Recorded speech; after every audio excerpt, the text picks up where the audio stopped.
Welcome, everybody, to Why Are You an Entrepreneur? The Trials and Triumphs. I'm Maureen Edwards with 8 Simple Steps. And you know, this is our weekly show on Thursdays where I bring you rock star entrepreneurs who are making it happen out in the business world, whether they're just starting, they're building, and they've been in business for decades and scaling. There are words of wisdom that come out of here every single week to help you in your journey as an entrepreneur. And tonight, again, it's no exception, right? I have Milton Grant, and he is an executive vice president with the Ravens Group. Now, I have to say, this is not the Ravens team because I thought, maybe I'm going to get some football information here. But Milton, welcome. I'm so happy to have you here. Thank you so much. I'm super happy to be here. So our paths crossed from a mutual friend of ours, Misha, and she just raved about you. She raved about you as a person, as a business person, as retired military. And I thought, you know what, we had to connect. And I asked the same question starting out. Why are you an entrepreneur? Why are you in that business owner arena like you are right now? Well, thank you for the question. It's a really good question. And so we draw from everyone. And this is kind of an expanded answer to a simple question, which should have just been a this. But it's not a this. You know, life is a journey. Mm-hmm. And so if you don't pay attention to the signs on the side of the road on your trip, you'll never know what you missed. Muhammad Ali once said that, you know, service to others is the rent we pay for our life on earth. My father-in-law and I have always, who is the CEO and founder of the company, we always talked about being able to give people jobs so that they could take care of their families. You know, we're both retired Army. The Army had taught us so much about taking care of soldiers. And the way we look at people in general is that everybody's a soldier because everybody in life has a mission. So everybody's a soldier. You're just a soldier for a different army. Mm-hmm. And that's okay. But you have a mission in that army. And so what we wanted to be able to do was find people who were on that mission and give them the opportunity to expand on it by, you know, doing what we think is necessary, and in this case, is government contracting. So our company does government contracts primarily in the DoD space, and that's kind of it. We wanted to take care of others and make sure that everybody who deserved a job could get a job. You know, I have to say, Milton, with as many interviews as I've been doing on this show and the conversations I've had, I've heard, you know, I started a side hustle because I wanted some more money. I've left, you know, because I wanted to be my own boss. I wanted to control my own destiny. I lost my job and had to figure out something to do. But never have I heard that we are entrepreneurs, we are business people, and we are running a company to give back and provide jobs to people. And I'm gathering that a lot of them are retired military as well, or, you know, veterans. Some. I mean, we do have, as a veteran-owned small business, we do have a requirement to employ a certain amount of veterans. But that's it. We try to meet that number, and then the floodgates are open for everybody else. One point to something that you just said about never having heard that answer, and people normally telling you, you know, side hustle, make money. I do professional development and professional leadership training. And one of the things that I tell people when we do small business classes, if you started a business with the sole or even number one intent to make money, then you're going to fail. Yep. You're going, if it's not part of a passion from a place that's real, for a real reason, for a real result, if the only result is I want to make money, you really have to believe in what you're doing, believe in why you're doing it, and just have a passion for it. So I don't subscribe to starting a project just to get a monetary return. I mean, that's okay. Don't get me wrong. I'm not oblivious to the fact that money is the engine that drives the train. Right. If you don't bring in money, you're not going to be able to fulfill the mission that Exactly. is right in front of you. Yeah. But And rarely is the most productive car on the train the engine. Very rarely is that the most productive car. so would you say that a lot of people kind of miss this step of, owning your own company? One of the best things you can do is really give back to Yes. that community and Absolutely. create jobs, right? I completely agree. So for all my small business owners out there, let's take a step back and think about your why. And Yes. it is all about serving customers and having people who are loyal and trustworthy to serve them, right? Yes. That's how you build all of this. So, Yeah. so leaving the military and then going into business, tell me what some of the challenges were in that. Or so let's start with challenges, because I think maybe there could be some similarities in some ways, but tell me what some of the challenges were. Well, one of the very first challenges, and I would say this is for every retired military person, is rebranding yourself. Rediscovering who you are, rebranding that person, and then finding out a way to package and deliver the new person. Because one of the things that I talk about a lot is, do you know who you are? I was Command Sergeant Major Grant, and I was Command Sergeant Major Grant for so long. Passion for what we were trying to do and making ourselves aware and abreast of all of those requirements and packaging them in a way to deliver them to a potential client or the direct client who was reaching out to us. So those were challenges. You get so used to being in charge, if you were in a position where you were in charge in that uniform, that you realize, and for some people it's really difficult. I've talked to a lot of people who cannot seem to understand, they blame the other person and not even realizing that you haven't let go. You're the problem. Right. You're not in uniform anymore. Right. You're Mr. or Mrs. So, so even as a new business owner, it's a completely different role, and you've got to market yourself completely different. Your business is front and center now. Yes. And you know what, Maureen, real quick, on the business end of that statement that you just made, military, results oriented, commercial world, profit oriented. So military doesn't care how much money they have to spend. They just want to get it right. Right. It doesn't matter what people think about the method or the path to right. They just want to end up at right. On the civilian, on the commercial side, they do care about all of that because it's profit oriented. They don't get a national budget given to them to operate. They have to make money, like you and I right now.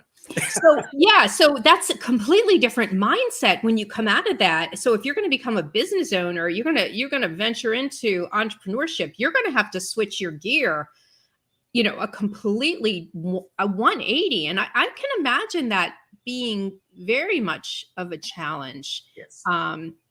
So how do you think the military prepared you for working in the family business, working outside of the military and corporate? What were some of the skills you picked up that you utilize every day to make you successful with this? Presentations, briefings. The one thing I said a second ago, being results oriented. Yeah. That's both a bad thing and a good thing. It's only good in uniform, bad out of uniform. Because if you're only results oriented out of uniform, you're forgetting that everything that's results oriented costs money. So you have to make sure that that you're packaging a strategy that matches the input so that the output doesn't get under or overblown.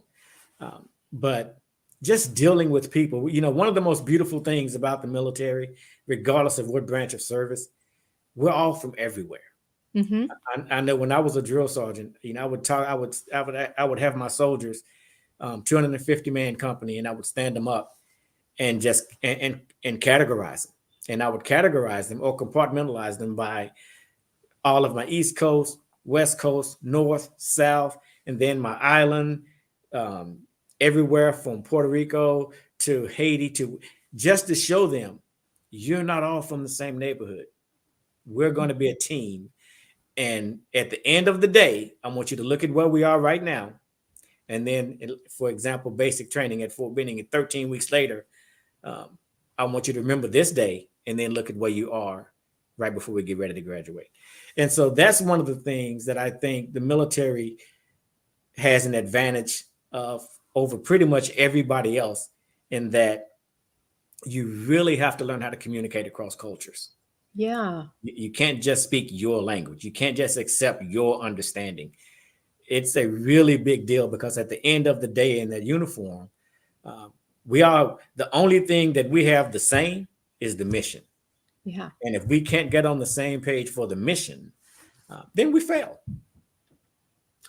So you told me you were in a family business. You Yes. know, before we actually went live, we had just a mini conversation. And so tell me, what is different about being in a family business? If somebody was leaving corporate, they're leaving the military, and then they go, all right, we're going to jump into something that's been created by somebody else, but Yes. now we're going to be a small business owner with it, or a big business owner. Why did you do this? And maybe not go in on your own, right? Yes. Well, one is my wife. Okay, there's a good one. That's a good reason. Her father, just a great thing to do. You know, like minds, both love soldiers, both love being soldiers, both did it at a high level, and both had a vision for how we could help people, and in the meantime, help each other.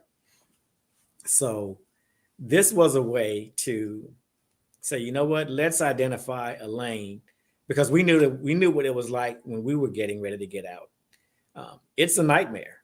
It really is a nightmare, because the more rank you have, or the more status you have in uniform, the harder it is to transition. Yeah. Because now all of a sudden you go from being the guy to being a guy. Yeah. And a lot of people, you know, really have a challenge. And what I tell people all the time when I interview them is, if they were prior military, I said, okay, that, you know, for some contracts, if you've never been in the military, you really have to dig down into the nuts and bolts and explain a type of contract, everything that it does. But if it's an operations contract, and I'm interviewing a retired military, or even a person that did, you know, 5-10 years in the military, I just tell them, okay, this is like working for a brigade commander. They get it. And so yeah, it's so that kind of works out, and it worked out for us, and thank God it's continuing to work out for us. But it's just something special, Maureen. You know, that's just an amazing question, because I could literally just waste the rest of your day expanding on that. Yeah. I won't, but I'm just saying that it's really good. Those are the beautiful takeaways. Yeah. You know, the two things in any presentation are the things I want you to know, and the things I want you to take away. That's just a beautiful takeaway. One thing that like really has struck me, that if somebody is joining like this, you talked about having the same vision. You were both aligned in, you know, the big picture and the goal of what you wanted. And I think people have to be on the same page. You just can't go, oh, I'm going to go work for them and I'm on my own agenda. I'm, you know, it doesn't really work that way. You've got to both have the same mission and the same vision to be able to work together. And that's with any partnership. It isn't just a family business, right? If you're going to form a partnership business, you both have to be on the same page. And it sounds like you have a lot of respect for each other and what each brings, and also that common ground with that military background. So there are a lot of things that you just said to, you know, for people out there, kind of listen to kind of this check off these boxes and maybe even ask these questions of the person, the family member. Dive deeper into it and not just assume that it's all going to go okay because they are family. That could be even worse. Right? Yeah, I couldn't agree with you more. I just did a mentor presentation, a live streaming mentor presentation for engineers. And to your point, one of the things that I pleaded with them, 2 words: pay attention. And they were like, pay attention about what? I'm like, just pay attention. Yeah. Not just to me. You're learning as you go through this thing called life. And you're being mentored by people that have nothing to do with you if you pay attention. You know, I'm being mentored by you right now. So I'm trying really hard to make sure that I pay attention so that when I walk away from Maureen, that this is only the first of our many escapades. And there's something that I can take away from everything that I absorbed from Maureen. And I don't want that to end. I mean, I don't think we'd be doing this if you should never engage in something that you never want to do again. Because if that's the case, then why did you engage in it? If you walked in knowing that I don't want to do this again, then just don't do it ever. Right. Don't do it. And sometimes, though, I think entrepreneurs figure that out much later than they should. They realize when they go into owning a business that maybe it was not all that they expected. But and that's that okay. They aren't the entrepreneurial type, and they need to admit it early and accept it and just say, you know what, I'm not going to do this again. But I see people come back, Milton, after doing it the first time, they go back into corporate and then they come back and be an entrepreneur again. And I'm thinking, yeah, you didn't like it the first time. Well, the only I don't like the term pushback. The only difference I will have with that is failure. So you didn't appreciate the challenge. And so doesn't mean you didn't like it. You just didn't appreciate the challenge enough. So now maybe that you've had a chance to reflect and take a panoramic view of everything that was whatever that was. Now you want to try it again. And this time, if you fail, you know that at least I went in more aware this time. I knew what to look for. I knew what the pitfalls were. I knew some of the mistakes that I made. I know what the challenges are on the escalator. And if I fail this time, there are no excuses. At least I knew more. You'll never know all, but at least I knew more than I did when I first went in. The first time just may have been overzealous. Yeah. And I didn't really educate myself. I didn't really know anything. I just thought, this is a great idea. Everybody's making money doing this. I'm going to go try to make money doing this too. But I don't know anything about it. Okay. So failure is okay. Failure, as I've told 1,000 soldiers, if I've told one, I love failure because failure means I have another opportunity to succeed at something else. So I'm okay with failing. A failure leads you to something else, but it's a learning experience. And I totally love the point that you've made. If it hasn't worked out the first time, maybe go and take a position that teaches you more for the second time and prepares you the second time around. So yeah, I really do like the fact that you pushed back. And that's okay. That's what we're here all about. So tell me a little bit about how many people you have working for you that you have provided amazing jobs for. How many we've provided jobs for? How many are working right now? Right. Well, both over the years. Oh my God. Over the years, probably, I would say without exaggerating, probably about 6,000. No. And well, I mean, we started doing this back in 2003. Wow. So it's been a couple of days. And we've had some decent contracts that, and when I say decent, I mean over 300 people at one time. In total contracts, not one contract, but in total amount of contracts. We had over 300 people at one time. Right now, we've probably, without looking at the HR paperwork, probably 100 and maybe 20 people. Wow. So wow. Kudos to you. I love hearing this. I love the fact that it's been 2 decades. All right. So then my big question is going to be for you, for a business that can be 2 decades, right? And still going strong. And you've had 6,000 people who have crossed paths that you've been able to, have them achieve an income. There are people doing what you're doing too. So what would you say is your secret sauce that is giving you a competitive edge out there? So when you get your chance to go in the room, it's all in how you tell the story. Everybody is doing the exact same thing. There's no magic answer. Some people want life to sound hard because the harder they can make it sound, the smarter it makes them look. Let me tell you something, and I'll tell everybody in the world this. Life is hard, but it's not complicated. Oh, people make it more complicated than it is. I say business is not complicated. It is. Business is simple. People make it hard. Yep. The hard thing in life, I want some money. Well, the non-complicated answer, well, you need a job. Right. So, it's hard. Yeah, you can't just, the hard part is you want a job. Here's what's hard. I can't just give myself a job. So that's the hard part. What's not complicated is figure out how to develop a skill set in a place that you can get a job. Even if it's self-employed, figure out and nurture a skill set that people need that skill set and you can deliver. So once you get in the room, it's all in how you tell the story. If you and I were going into an interview for an operations manager, and we've both got the same background, and this happens a lot. We've both got the exact same background, and we get in the room, same education, everything, and you walk out with the job, you sold it better than I did. That's the bottom line. It's all in how you tell this. And part of telling the story is how you look. As much as people don't like to hear that,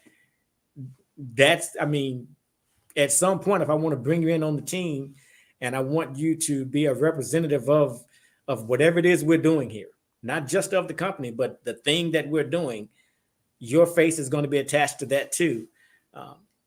Then we need to look and act and talk the part. And I know that's not popular, but that's just the truth. Well, actually, what you're saying is branding. It is the company brand, and that includes the company image. And the fact that you're all on the same page is branding consistency. Yes. And it has actually been proven that a company that consistently shows up and represents their brand with the same message to the same people, they earn 34% more money. Yeah. Okay. That is a substantial amount. I don't think people realize how important it is. And so everybody's got to be on the same page, which is why McDonald's and Kentucky Fried, they all wear uniforms, right? Nobody deviates. That's right. So in your own business, you can ask people who are joining your team to follow your brand book. Yes. So and we demand it. It's not even an ask. If you're going to be a part of this team, these are the rules. Yeah. Because this is who we are. This is how we sell ourselves. When we sell ourselves to Miss Maureen, we tell her what she can expect. And every day after I walk away from you, that's what you're going to expect to see, because that's what I told you. Right. You were going to see. Right. So I have to be true to my word. And the only way I can do that is everybody, self-included, has to push all of their chips to the middle of the table and be all in. I love it. I love it. So what would you say if somebody was just starting their own business? What words of wisdom would you give them?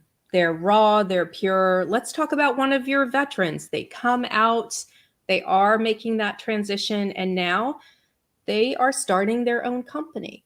If there was like one thing you would tell them, besides the branding aspect and the mindset, and they've got to change all of that, but looking at business, what would you tell them to do? Learn your competitors. Learn your competitors. Because like I just said a few minutes ago, you're not the only one doing what you're doing. Yeah. So when you get that opportunity, part of part of it being all in how you tell the story is because you know what your competitors are doing. So that's part of your narrative. Yeah. You know, your competitors, they better be part of your narrative, Yeah. because what you don't want to do is have to answer a question about your narrative, about your competitors rather, and that was never part of your narrative. So no, your competitors should always be a part of your narrative. So learn your competitors. And you probably need to know them better than they know themselves. Yes. Right. Yes.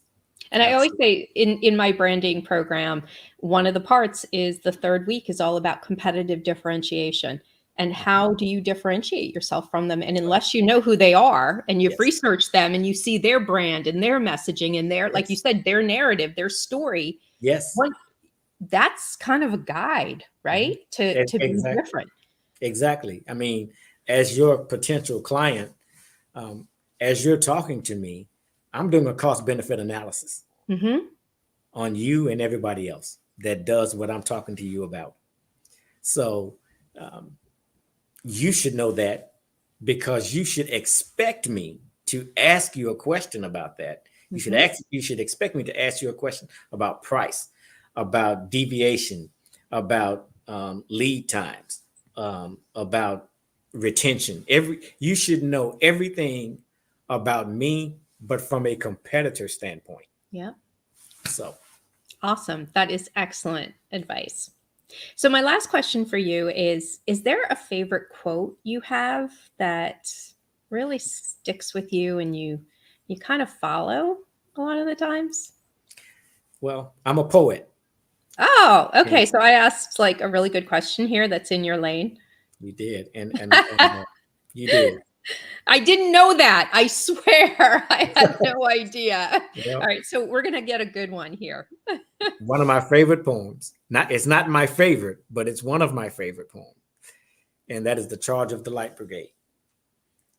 And the line, uh, I use it. I don't think there's a week that's gone by since high school that I haven't used this same line out of that poem, and that is, "I was not to reason why, I was but to do or die."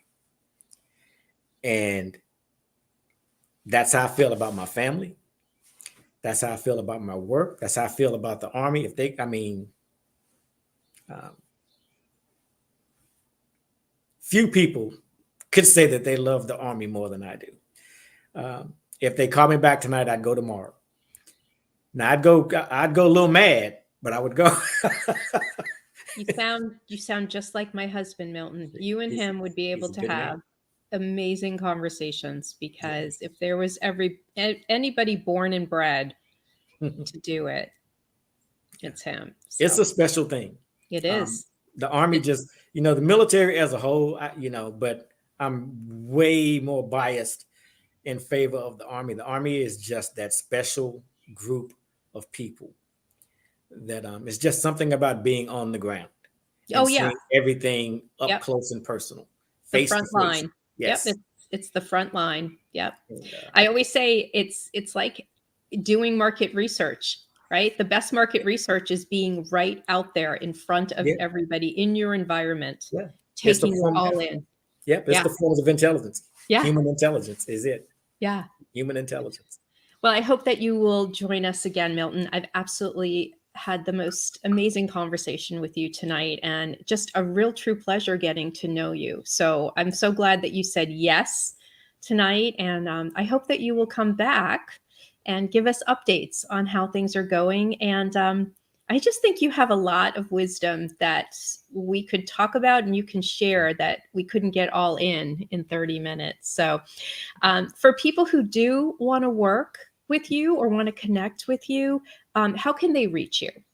Well, they can look us up on the ravensgroup.com. We have an information page, an information link rather, and they can just drop it in there and it'll come to me. Awesome. So our Awesome. marketing and corporate communications director, she'll grab it and she'll make sure that I get it if somebody was looking for me. And another thing I'd be remiss, Maureen, if I didn't say you are such a great American. I had made a comment about Misha a couple years ago when I first met her, and that was that I liked talking to Misha because her voice kind of served as a consort. Mm-hmm. You exude energy. And so that motivates me to want to hear more and to want to talk more. So I look forward to talking to you in the future. Absolutely. I hope we can continue the conversation. Absolutely. So thank you again. And thank you to my audience for tuning in. I know that you got some amazing best practices and some true nuggets tonight. So I hope for those of you watching the replay, you will really take some notes. And for all of you out there, if you're watching this and you are a small business, regardless, a small business owner, regardless of what stage you are in your journey, please reach out to me. I would love to have you share your story, because you do have a story to tell, and I have an audience who needs to hear what you have to say. And you could help a lot of people by saying it. So please reach out to me. I'm across all of the social media platforms. You can DM me on LinkedIn, Facebook, Instagram, and of course, you can always reach me at 8simplesteps.net. So let's connect. So Milton, have a wonderful night, and everybody else, good night, and we will see you next week with another rock star. Bye, everybody. Thank you so much, Maureen. Have a good one. You're welcome.